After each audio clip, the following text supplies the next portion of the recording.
So we've done the top 10 Bloodborne bosses, and we've nailed the top 10 Dark Souls trilogy bosses. So now it's time to start with the game that began it all. And that is Demon Souls. Without Demon Souls there would be no Bloodborne, there would be no Dark Souls. This is the game that started it all. So today we're going to count down those top 5 Demon Souls bosses. Remember, as always, there are spoilers ahead. Let's get to it.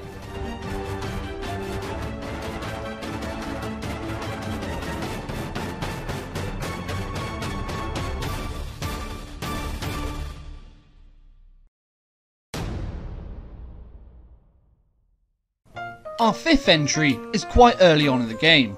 It's in Bolitarian Palace. After assisting Ostrava, my thanks for your brave rescue, taking on the first boss in the game, Phalanx, yes, and dealing with that darn dragon, things seemed to be on the up and up. I was getting stronger, gaining souls, levelling up, getting further and further. I honestly thought nothing could touch me, and after the quick work I made of Phalanx, the first boss, no fog wall, possibly containing a boss behind it, was going to scare me.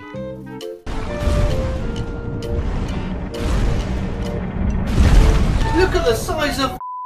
Here we have the Tower Knight. He is humongous, and the first adversary you face of this size in Demon Souls. Not only that, there are soldiers based all around the outside firing bolts at you, so it's best to take them on straight away so you can purely concentrate on the boss itself.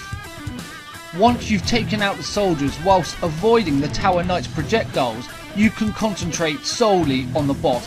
He isn't the quickest by any means, but damn, he deals out some serious damage. This boss's weak point is its head, but to get there we have to take it off its feet by attacking its legs, making sure you time and plan correctly to not get hit by its devastating blows. This boss wasn't the most difficult of bosses by any means, but it surprised you. This was the first adversary of this size we had seen in Demon Souls up to this point.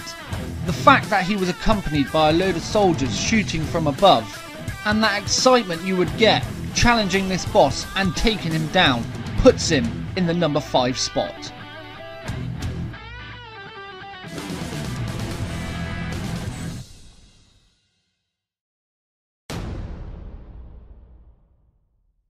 This is one of those long video game walk times. Because after the immense challenge that was the Flame Lurker, we're hit with nothing but silence and a long corridor. Seeing the fog wall at the end and reading the messages left by other players has left me with nothing but confidence. I do love the gaming community that we're in. That sarcastic nature letting you know something bad's going to happen. But it's a good job I'm a champion. Okay, so I'm not really a champion, point made. But that was the mindset I needed whilst going into this boss. Just look at it. This is the Dragon God, and without a doubt I'd have to say the most powerful boss in the game. And earlier on I said the Tower Knight was humongous. Well, this guy is even bigger and hits even harder. Personally, I don't think people give this boss enough credit. Okay, you don't fight it in the normal sense, but it was different, and it wasn't what you were expecting at this point of the game, which is why it made it exciting. Avoiding the Dragon God's attack, you'd run over and find a weapon. This weapon you could use against the adversary, the Dragon Bone Smasher. With this you could smash the structures out the way, as long as you kept clear of the Dragon God to lead you to a catapult. Firing the catapult would really damage the dragon, and you repeat this cycle with the same thing on the other side of the room to immobilise the Dragon God. And with the dragon down, all it needs is that final blow. This boss was massive, scary, did loads of damage, and really personified the look of what a boss should be. And at this point of the game, just after the Flame Lurker as well, it was a great change of pace. It was exciting and fun to work out what to do, and for that, it earns the number 4 spot.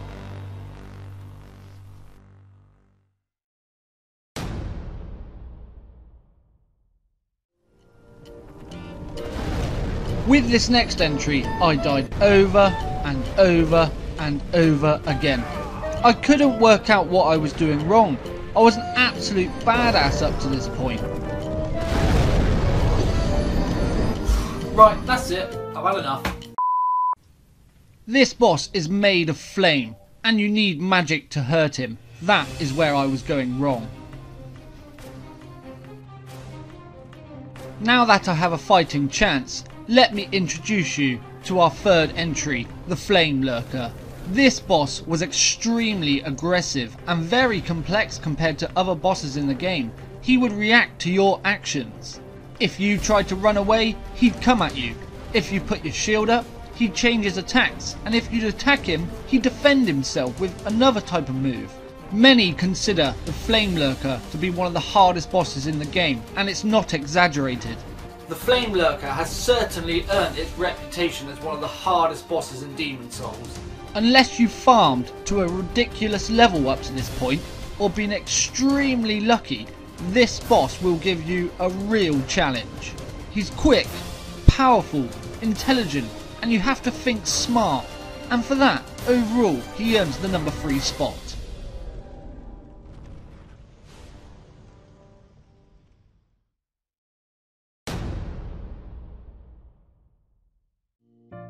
Our next entry is blind? Then this should be an absolute walk in the park. Just attack you there as you can't see me.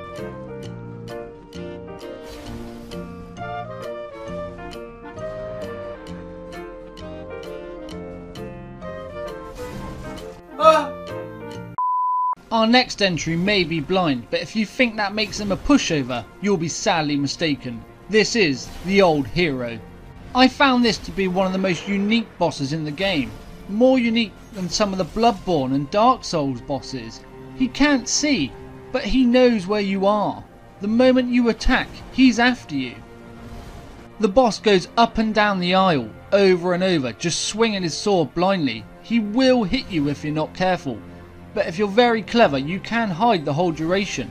But that's not going to make any difference. You have to hit him in order to win this battle. And when you do, make sure you're ready. Because when you attack, make sure you attack good. Because he retaliates just as bad. And what I mean by that is, he just keeps coming for you. And it hurts. Overall, I found this boss to be extremely unique. It was very different. It had a stealth element in a Souls game, and I've never seen that before. And with every boss, timing is essential, but this one, where he couldn't see, it was really down to careful planning, which really made this boss stand out. And when you did attack, how difficult and relentless he was on top. The Old Hero easily earns himself the number 2 spot.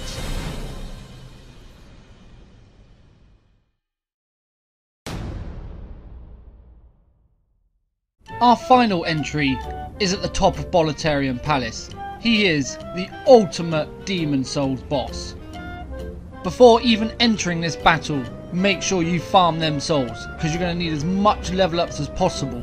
Because not only do you need to be strong, he also sucks soul levels from you as well, which is a nice touch.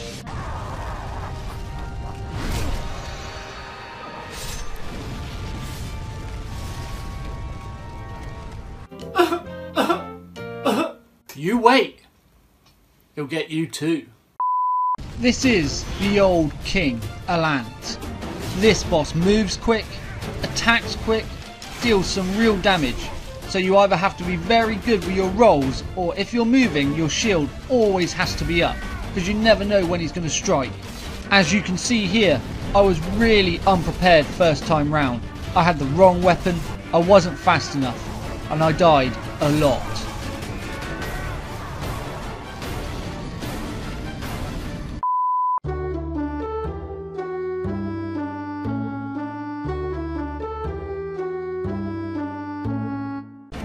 After a considerable amount of farming, I am now prepared and ready to take on the old king.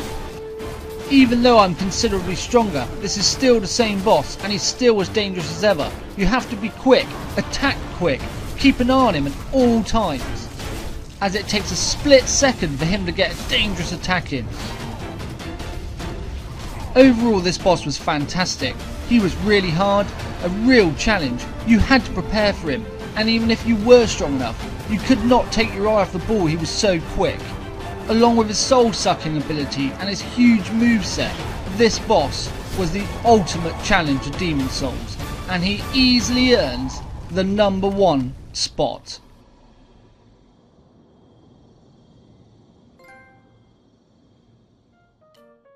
Thank you very much for watching.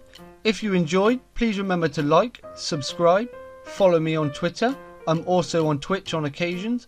Also, comment below as feedback is most welcome, and check out some of my other videos. Thanks for watching, Gavinci out. I'll see you next time.